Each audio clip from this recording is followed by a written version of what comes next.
بسم اللہ الرحمن الرحیم۔ السلام علیکم 7 کلاس، آپ لوگ کیسے ہو؟ امید ہے کہ سب بچے خیریت سے ہوں گے، میں بھی خیریت سے ہوں۔ اور ہم نے پچھلی نشست میں کرپشن اور اس کا خاتمہ کی ریڈنگ کی تھی، آج اس کے مشقی سوالات دیکھ لیتے ہیں۔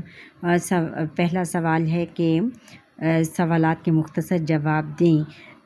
کرپشن کیسا عمل ہے؟ پہلا سوال ہے کہ کرپشن کیسا عمل ہے؟ اس کا جواب ہم یہاں سے دیں گے بچوں۔ کرپشن یعنی بدعنوانی ایک غیر اخلاقی اور مجرمانہ فعل ہے۔ فعل یعنی عمل ہے۔ مہذب سے مہذب اور ترقی کی معراج کو چھوتے ہوئے معاشرے بھی اس برائی کو ناپسندیدہ اور قابل گرفت سمجھتے ہیں، یعنی اس کی پکڑ یعنی وہ یہ سمجھتے ہیں کہ اس کی پکڑ کرنی چاہیے، یعنی اس کو ختم کرنا چاہیے۔ پھر اگلا سوال ہے کہ عام طور پر کسے کرپشن یا بدعنوانی خیال کیا جاتا ہے؟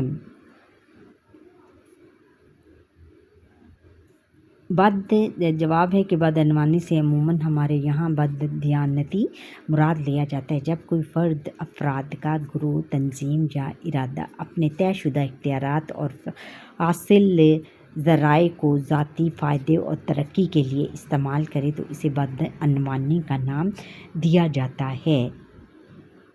پھر اگلا سوال ہے کرپشن کے لیے اردو زبان میں کون سا لفظ استعمال ہوتا ہے؟ جواب ہے کہ کرپشن کے لیے اردو زبان میں بدعنوانی کا لفظ استعمال کیا جاتا ہے۔ سوال نمبر 4 ہے کہ قیامت کے دن سچا اور ایماندار تاجر کن کے ساتھ ہوگا؟ جواب ہے کہ ایمانداری اور سچائی کی بنیاد پر کاروبار کرنے والوں کے بارے میں اسلام نے بڑی فضیلت بیان کی ہے۔ نبی کریم خاتم النبیین صلی اللہ علیہ وسلم نے قیامت کے روز ان کے لیے انبیاء کرام، صدیقین اور شہداء کے ساتھ ان کی نوید سنائی ہے۔ حضور خاتم النبیین صلی اللہ علیہ وسلم نے سچا اور ایماندار تاجر قیامت کے دن انبیاء، صدیقین اور شہداء کے ساتھ ہوگا، یعنی اس کی بہت بڑی فضیلت ہے۔ اور تاجر جو ایماندار اور سچا، جو سچائی کے راستے پر چل کر جو اپنا مال بیچے گا، وہ انبیاء کا بھی بہت بڑا رتبہ ہے، اور صدیقین کا بھی جو سچ بولتے ہیں، اور شہداء کا تو خیر بہت بڑا رتبہ ہے، ان کے ساتھ ہوگا۔ اب سوال نمبر 5 ہے ناجائز منافع کمانے کے لالچ میں کیا نقصان ہوتا ہے؟ جواب ہے کہ چند افراد کے ناجائز منافع کمانے کی ہوس اور لالچ پورے معاشرے کو مہنگائی اور غربت کی دلدل میں دھکیل دیتی ہے، یعنی وہ غربت کی دلدل میں پھنستا چلا جاتا ہے اور کبھی نہیں نکل سکتا۔ اب آگے سوال نمبر 2 ہے کہ زیادہ سوالات کے تفصیلی جواب دیں۔ قرآن پاک کی سورۃ المطففین میں اللہ تعالیٰ نے کیا بیان فرمایا ہے؟ وضاحت کریں۔ اس کا جواب بچوں یہاں سے ہے کہ ارشاد باری تعالیٰ ہے کہ ترجمہ: ناپ تول میں کمی کرنے والوں کے لیے ہلاکت ہے۔ جب وہ لوگوں سے خود ناپ کر لیتے ہیں تو پورا لیتے ہیں، اور جب وہ انہیں ناپ یا تول کر دیتے ہیں تو کم کر دیتے ہیں۔ کیا یہ لوگ یقین نہیں رکھتے؟ بے شک وہ مرنے کے بعد اٹھائے جائیں گے اس بڑے دن کے لیے جس دن سب لوگ تمام جہانوں کے رب کے سامنے کھڑے ہوں گے۔ اس میں اللہ تعالیٰ نے ارشاد فرمایا ہے کہ جو ناپ تول میں کمی کرتے ہیں، جو ناپ تول میں کمی کرنے والوں کے لیے بہت زیادہ ہلاکت ہے، کہ جب وہ کسی سے مال لیتے ہیں تو پورا لیتے ہیں، اس کے میں کوئی کمی بیشی نہیں ہونے دیتے، اور جب خود مال دوسروں کو دیتے ہیں تو وہ کم تول کر دیتے ہیں۔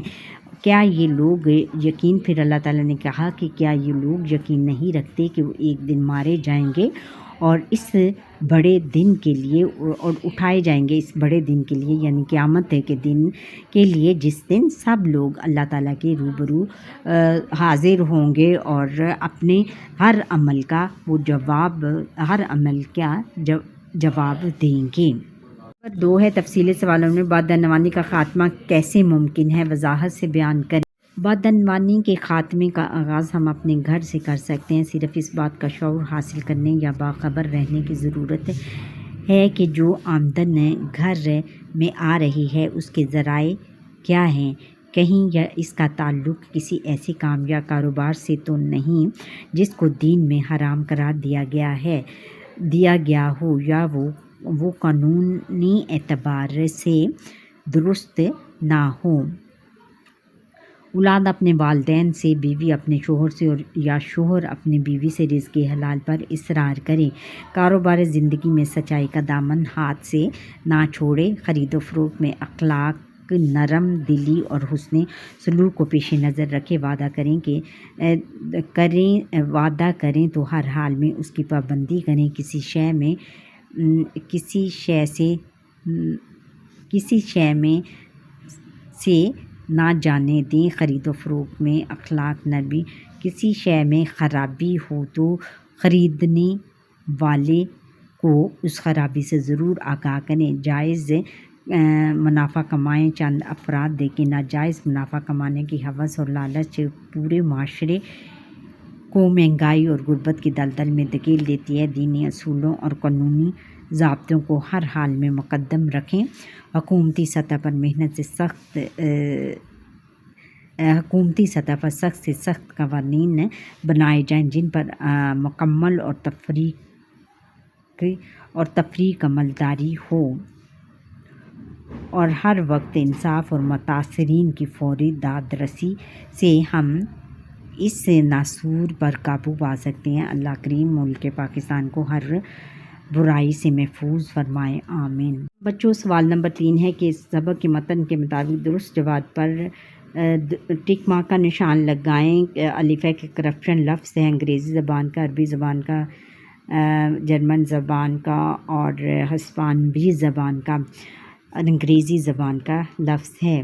اور بے ہے کہ بدعنوانی سے عموماً ہمارے یہاں مراد لیا جاتا ہے بد کرداری، بدمزگی، بد دلی اور بددیانتی لیا جاتا ہے۔ پھر ہے کہ ناپ تول میں کمی کرنے والوں کے لیے نصیحت ہے، مسرت ہے، برکت ہے، عزت ہے، نصیحت ہے۔ قیامت کے روز انبیاء، صدیقین اور شہداء کے ساتھ ہوگا۔ سچا اور ایماندار تاجر، فاسق اور فاجر شخص، سرکاری افسر، سیاستدان۔